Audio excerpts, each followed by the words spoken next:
మరి పాటలు పాడకూడక అవును తల్లి మరి పెద్దలన్నా మీ చోటకి ఎందుకు వచ్చావు బిడ్డ అలానే తెలుపుతున్నాను అమ్మా అవునమ్మా గోవిందనారాయణ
అయినా అవును తల్లి ఇచ్చడికి ఎందుకు వచ్చినావు నాకు అర్థం తెలుస్తావు తల్లి అమ్మగారు నా మనమని ఒక చిన్న కోరుకున్న తల్లి నేను అడిగినందుకు కూడా నా మీద నీకు ఎలాంటి కోపమో లేదా ఏమిటమ్మా అవునమ్మా నీ మనసులో చిన్న కోరిక ఉంది అవును తల్లి అదే నన్ను అడగవచ్చునా తల్లి అంటున్నావా అవునమ్మా అమ్మా నేను అడిగినందుకు కూడా నా మీద నీకు ఎలాంటి కోపమో లేదా ఎటువంటి కోపము లేదు బిడ్డ ఎలాంటి సందేహం కూడా లేదా ఎటువంటి సందేహం లేదమ్మా అడగవచ్చున తల్లి అది ఏ కోరిక అడగమ్మా అలాగే అడుగుతారమ్మా అవున తల్లి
ఇదిగో ఊరికన్నా ఉత్తర భాగంలో కూడా 7 మంది మా అన్నగారు జనచేరి కావించారు తల్లి. అమ్మని బిడ్డ ఆ యొక్క జనచేరికి కావిరి వెళ్ళాలని అటు గిరము 16 గిరములు తిరగాలని అవునమ్మా కుడి వైపు అస్తముతో గుబల తోలాలని విడమ చేత అస్తముతో విగిరి తోలాలని కలిసి సిగ్గుమల తోలి ఆనందపడాలని నా మనమునే చిన్ని కోరికమ్మా.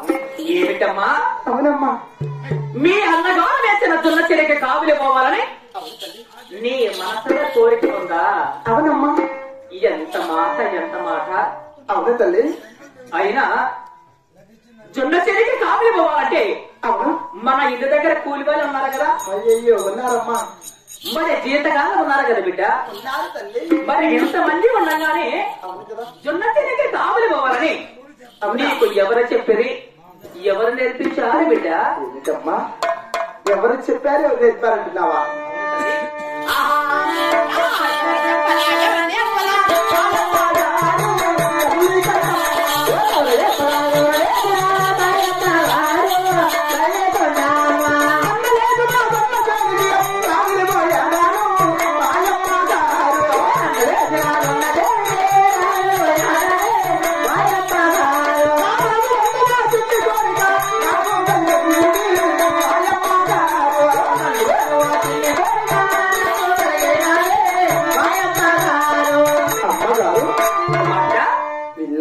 ఎవరు చెప్పలేదు, ఎవరు కూడా నేర్పించలేదు. నా మనమునే చిన్ని కోరికమ్మా. ఏమిటమ్మా? అవునమ్మా. నీకు ఎవరు చెప్పలేదు, ఎవరు నేర్పలేదు? లేదమ్మా. జొన్న చెరికి కాపులు ఇవ్వాలని అవును నీ మనసులోనే కోరిక ఉందా? అవును తల్లి. బిడ్డ ఏమిటమ్మా? మరి నీవు అడిగిన దానికి నేను ఏదైనా కాదన్నానా? లేదమ్మా. కాబట్టి ఈ రోజు కూడా అవునమ్మా ఇటువంటి సందేహం లేకుండా పంపిస్తానమ్మా. తల్లి. అవును తల్లి.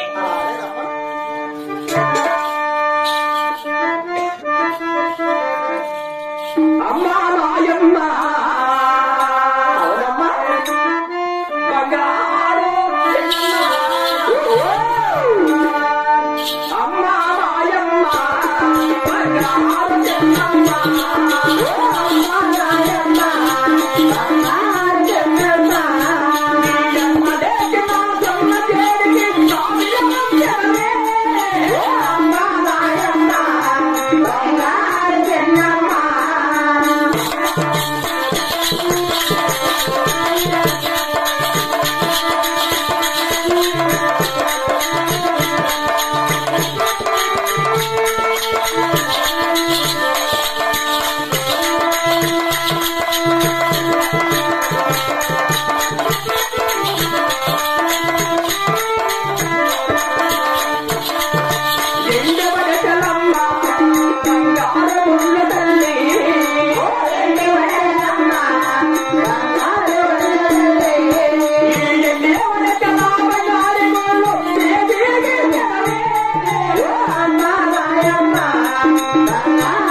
కుమార్తె అమ్మగారు ఇదిగో అవునమ్మా ఎండి మనసులా బంగారు మహిళలు నీ చేతికి ఇచ్చారు కదా. అవునమ్మా మరి నీ వెంటనున్న చెలికత్తలు 7 మంది వెంట చేసుకొని అవును తల్లి అన్నగా వేసిన జొన్న చెరిక కాపులు పోయి అవునమ్మా అందున్న గుబల తోలి అవును కదా అక్కడ గిడమ 16 గిడాలు తిరిగి అవునమ్మా 7 గడి లోపల తిరుక్కొని రావచ్చమ్మా.